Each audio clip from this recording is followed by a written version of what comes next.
কোরবানির গোশত কতদিন ফ্রিজে রেখে খাওয়া যাবে? 7 নামে কোরবানি দেওয়া যাবে কিনা? কোন কোন পশু দ্বারা কোরবানি করা যায় ভাই? এটার উত্তর হলো কোরবানি করা যাবে ওট দিয়ে, যদি ওটের বয়স হয় 5 বছর। কয় বছর? 5 বছর বয়সী ওট। আর গরু দিয়ে কোরবানি করা যাবে, মহিষ দিয়েও করা যাবে যদি গরু মহিষের বয়স হয় 2 বছর। আর ছাগল দিয়ে, ভেড়া এবং দুম্বা দিয়ে কোরবানি করা যাবে যদি এগুলোর বয়স হয় 1 বছর। তাহলে 3 ক্যাটাগরির পশু, ওট আর গরু মহিষ এবং ছাগল ভেড়া দুম্বা, এই 3 ক্যাটাগরির পশু দিয়ে কোরবানি করা জায়েজ আছে। এবং এছাড়া অন্যান্য যেগুলো আছে, বন্য জন্তু অথবা অন্যান্য হালাল পশু, হাঁস মোরগ, এগুলা কোনোটা দিয়ে কোরবানি করা জায়েজ নাই। কোরবানি শুধুমাত্র ওইটা দিয়ে কোরবানি করা জায়েজ আছে, 3 ক্যাটাগরির পশু। কোরবানির গোশত কতদিন ফ্রিজে রেখে খাওয়া যাবে? কোরবানির গোশত কতদিন ফ্রিজে রেখে খেতে পারবেন? ভাইরা আমার, এটার কোনো লিমিটেশন নাই। এটা নির্ভর করবে আপনার রুচির উপরে। এটা নির্ভর করবে যে আপনি কতদিন রেখে নিজে খেতে চাচ্ছেন বা এটা কতদিন ভালো থাকে তার উপরে। অনেকে খুব বেশি দিন গোশত ফ্রিজে রেখে, মাছ ফ্রিজে রেখে খেতে পছন্দ করেন না। ভাইরা আমার, কোরবানির গোশত যেহেতু আল্লাহকে আমি দিয়ে দিয়েছি, এটা আসলে আমার কিনা গোশতের মতো না। অতএব এখানে আমি যেটুকু পাই ওইটুকুই আমার জন্য বেশি, এই মানসিকতা থাকলে তাহলে গোশতের মধ্যে লাভ লস আর হিসাব করার মানসিকতা আমাদের থাকবে না। কোরবানির পশুর গোশত বেশিরভাগই দান করে দিবেন। আপনি 3 ভাগের 1 ভাগ দান করলেন, 1 ভাগ আত্মীয় স্বজনকে খাওয়ালেন, আরেক ভাগ আপনি রেখে দিলেন। এটা হলো মুস্তাহাব, কিন্তু এটা জরুরি না। কেউ যদি বেশিরভাগও রেখে দেয় তার কোরবানি হয়ে যাবে। উদ্দেশ্য যদি আল্লাহকে খুশি করা হয়, গোশতটা যদি মূল উদ্দেশ্য না হয়। কারোর উদ্দেশ্য হতে পারে যে আমি রেখে দিয়ে পরে আস্তে আস্তে আল্লাহর হস্তে মানুষকে দিব, গরিব দুঃখীদেরকে রান্না করে খাওয়াবো, নিজেরাও খাবো, তো আলহামদুলিল্লাহ তিনি রাখতে পারেন। এটা কোনো লিমিটেশন নাই যে কোরবানি গোশত এতদিনে বেশি রাখা যায় না, এমন কোনো কথা নাই। 7 নামে কোরবানি দেওয়া যাবে কিনা? কোরবানি 7 নামে দিবেন কিনা? ভাইরা আমার, কোরবানি মূলত আল্লাহর নামে হবে, এটা আমাদের বলার ভুল। আমরা বলি 7 নামে কোরবানি, আসলে 7 নামে না, 7 জনের তরফ থেকে, 7 ব্যক্তির তরফ থেকে কোরবানি হয়, 7 ব্যক্তির পক্ষ থেকে কোরবানি হতে পারে। গরুতে, ওটে সর্বোচ্চ 7টা ভাগ হতে পারে, 7-এর নিচে হতে পারে, উপরে হতে পারে না। আবার ভগ্নাংশ হবে না, অর্থাৎ 1 ভাগ 2 জনে মিলে নিলে হবে না। বুঝে আসছে কথা? 3 ভাগ হতে পারে, 2 ভাগ হতে পারে, 7 ভাগ সর্বোচ্চ হতে পারে। 7 ব্যক্তির পক্ষ থেকে কোরবানি যথেষ্ট হবে। গরু এবং ওটে, মহিষে, এগুলোতে যথেষ্ট হবে। পরিষ্কার নবী করিম সাল্লাল্লাহু আলাইহি ওয়াসাল্লামের হাদিস রয়েছে। আজকাল অনেক আলেমরা এটা নিয়ে বা কোন আলেমরা এটা নিয়ে মত পার্থক্য করেন, দুর্ভাগ্যজনক সেটা। এটা নিয়ে সংখ্যাগরিষ্ঠ ইমামদের দ্বিমত নাই। আরব আজম কোন দেশে সংখ্যাগরিষ্ঠ আলেমদের কোনো দ্বিমত নাই যে গরু, ওট এগুলো 7 ব্যক্তির তরফ থেকে যথেষ্ট হবে। যারা কোরবানি বিদ্বেষী, সেকুলার, বিশেষ করে এক শ্রেণীর মুসলিম বিদ্বেষী নাস্তিক আছে, কোরবানির মৌসুম আসলেই দেখবেন এদের পাখা গজায়। এরা দেখবেন গরুর প্রতি মায়া এত বেশি, এত দরদ। তারা বলে, আরে এতগুলো গরু জবাই করে ফেলা হবে, এই গরুগুলোর ভিতরে প্রাণ আছে, কত নির্মমতা। এরকম দেখবেন এরা এখন থেকে, এই কয়দিন পর থেকে দেখবেন সোশ্যাল মিডিয়াতে, ফেসবুকে তাদের এই সমস্ত জিগি শুরু হয়ে যাবে। আছে না নাই? এরা আবার সকাল বিকাল বিফ ছাড়া, মাটন ছাড়া, অর্থাৎ গরু গোশত আর খাসি গোশত ছাড়া, মুরগির গোশত ছাড়া তাদের নাস্তাও চলে না। তাদের নাস্তায় থাকে হলো আপনার চিকেন স্যান্ডউইচ, তাদের দুপুরে থাকে হলো বিফ কারি, তাদের রাতে থাকে হলো গরুর কালাবুনা অথবা মাটন, ডাল খাসি। 3 বেলা গোশত ছাড়া চলে না। কিন্তু মুসলমানদের কোরবানি আসলে তাদের কি হয়?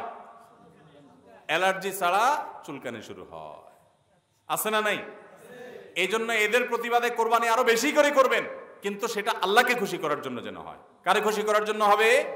আল্লাহকে খুশি করার জন্য। ভাইরা আমার, কোরবানি যত বেশি হবে আমাদের যেরকম সওয়াব হবে, আমাদের দেশের অর্থনীতিতে অনেক বেশি কল্যাণ বয়ে আনবে এই কোরবানি। কিভাবে সেটা?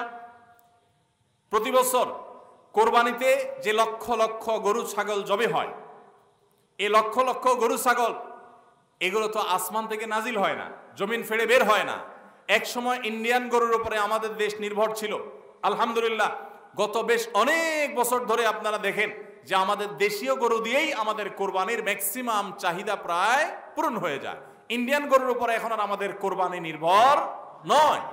এই যে গরুগুলো উৎপাদন হচ্ছে, আপনি উত্তরবঙ্গে গেলে দেখবেন, আমি যাই বিভিন্ন সময়, সিরাজগঞ্জ যাবেন, পঞ্চগড় যাবেন, ঠাকুরগাঁ যাবেন, দিনাজপুর যাবেন, বিভিন্ন জায়গায় যাবেন উত্তরবঙ্গে, দেখবেন যে কৃষকরা তারা অনেকে গরু পালন করছেন। আমরা সুন্নাহ ফাউন্ডেশন থেকে যখনই কোনো বিধবাকে, কোনো গরিব অসহায় মানুষকে স্বাবলম্বী করার জন্য বলি আপনাকে কোন জিনিসটা কিনে দিলে আপনার বা ভালো হয়, আপনি সেটা দিয়ে উপার্জন করতে পারবেন। বেশিরভাগ বিধবারা, বেশিরভাগ অসহায় মানুষেরা তারা বলে একটা গরুর বাছুর কিনে দেন, একজোড়া ছাগল কিনে দেন, তাহলে এগুলো আমি সারা বছর বড় করব। এগুলো বড় করতে আমার কোনো ঝামেলা নাই। দোকানদারি করা অনেক ঝামেলার কাজ, চ্যালেঞ্জের কাজ, বাকি চলে যায়, টাকা তোলা যায় না, এগুলো সহজ। এই বাছুরটাকে আমি ঘাস খাওয়ায় বড় করব। কোরবানি মৌসুম আসলে এই 20,000 30,000 টাকা দিয়ে কিনা বাছুরটা আমি 70,000 80,000 টাকা বিক্রি করব, ডাবল হয়ে যাবে, আমার লাভ হবে। তাদের জন্য এটা সহজ। তো কোরবানির এই ইবাদতটা মুসলমানরা যেটা করেন এদেশে, এটার মাধ্যমে এদেশের আর্থ সামাজিক উন্নতি হয়। লক্ষ লক্ষ হাজার হাজার কৃষকের, পশুপালনকারীদের তাদের উপার্জনের মাধ্যম হয়। কোটি কোটি টাকা, মিলিয়ন মিলিয়ন টাকার ডিলিংস হয়, লেনদেন হয়, যেটা জাতীয় অর্থনীতির চাকা এটাকে ঘোরাতে সাহায্য করে।